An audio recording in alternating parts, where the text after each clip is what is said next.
What if I told you that skeleton mages are a viable option now? That you could actually make a summon Necromancer build centered entirely around skeleton mages, and that they'd be more than meat shields.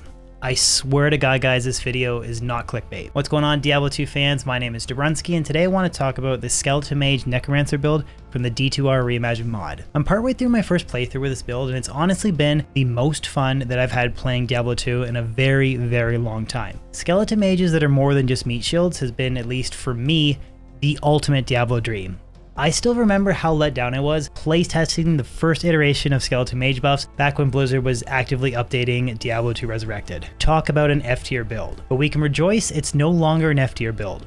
So what changes were made to the skill Skeleton Mage? The most obvious change is the damage output animation. Mages now shoot Lightning, Fireball, Glacial Spike, and Bone Spear. On top of that, run walk and cast speed animations have been increased, damage values have been increased, the total number of mages that can be summoned has been increased, and the bone spear damage has been converted to physical damage. And it's this combination of changes has transformed mages from being meat shields to damage dealers. Now, my skill investment so far has been what you would probably expect for a typical Skeleton Mage summon build. Lower Resist and Decrepify are the two main support curses that I've been using. Lower Res is used to target large group of monsters to boost Skeleton Mage damage, and Decrepify is used on bosses in combination with Clay Golem to completely cripple attack speed. I am, however, taking a little bit of a different approach when it comes to golems, and this may evolve a bit as the build progresses, but I really wanted to make a build centered around high-level fire golem support. But with the ability to summon all golems at once, I am keeping one of each type active at all times, and the rest of my points have been invested into Skeleton Mage and Skeleton Mastery. So gear has played a large role in making this build work, and that's what I think is so cool about this mod, is that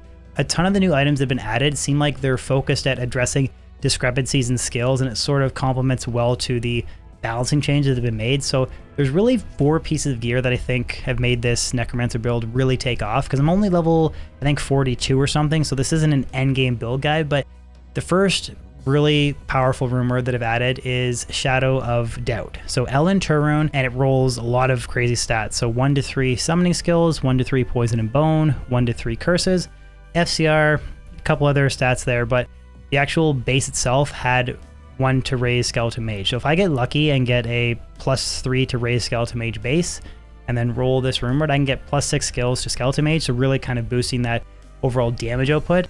And I just think it's very cool that Ellen Tur, I can roll this rune word, and I pretty much have something that I think can carry me to endgame. I mean, I'm sure there's some other crazy unique wands that have been added, but I could easily make an endgame build just centered around Ellen Tur rune and a Necro wand base. That's really cool. The body armor, Golems gain, so this 2 to Blood Golem and 8 to Golem Mastery. One really interesting thing about this Gothic plate is it actually enables all characters in Diablo 2 Resurrected to summon a Blood Golem. I'm just using it for free +8 points to Golem Mastery because I really want to boost the total plus life of the golems. And then the amulet, this is going to be my endgame amulet 100%. Crypt King, so 1 dull skills, 5 to raise Skeleton Mage, and then 9 to Skeleton Mastery. And then I paired that with the unique shield Kill Hunger, so 1 to Necromancer skills, and then 3 to raise Skeleton Mage, and then 3 to Skeleton Mastery. So that combination of plus skills has just put me up to, I think I'm currently at level 34. So these guys are shooting 350 to 371 physical damage with Bone Spear, and the same corresponding damage values for fire, cold, and lightning, and they have 418 life. Will this damage continue to progress with more plus skill gear, Torch and Annie, CTA buffs, like well into hell difficulty and higher players difficulty settings? I'll have to find out, but again, this is kind of just an overview video. And then the Mercenary, right now, she's really only using one important piece of gear, and that's Insight and a double bow for the Meditation Aura.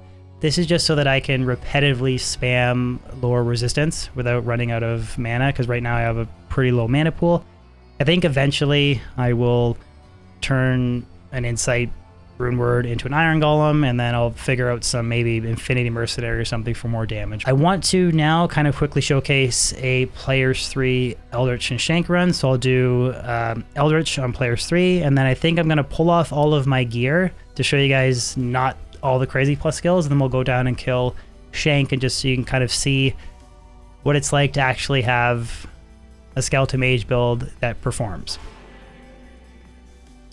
You can see the faster run walk with the minions. I just cast low resistance, and they just completely go to town. Now, I'm a little bit over leveled because I've been playing on higher player settings with my twinked gear, but pretty powerful. I haven't even invested into Corpse Explosion yet. So now I'll take the player difficulty down to 1. And then I'll pull off all the plus skill gear. So that's level 22. So you can see that the damage drops off quite a bit. So then I'm gonna resummon all of them to make sure that they're not with the really high level damage.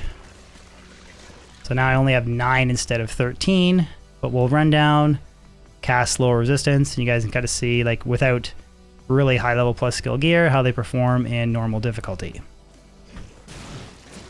Same idea, get lower res proccing.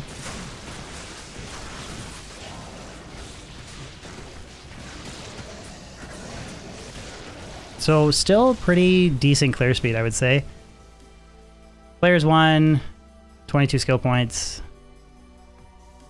Not insane, but I think that it's really cool for the first time to actually see a Skeleton Mage Necro build perform. And just something other than meat shields is just, it's been like the dream that I've had forever playing Diablo 2. So that wraps up today's video, guys. Let me know in the comment section below what you guys think of this new approach to playing a Summon Necromancer build.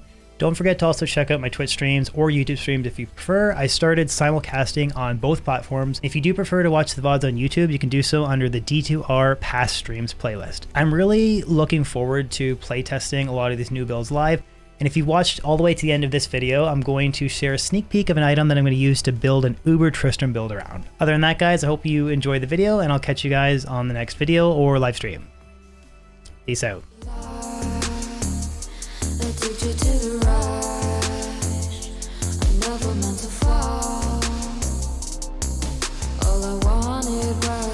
Cause we already lied. I took you to the right.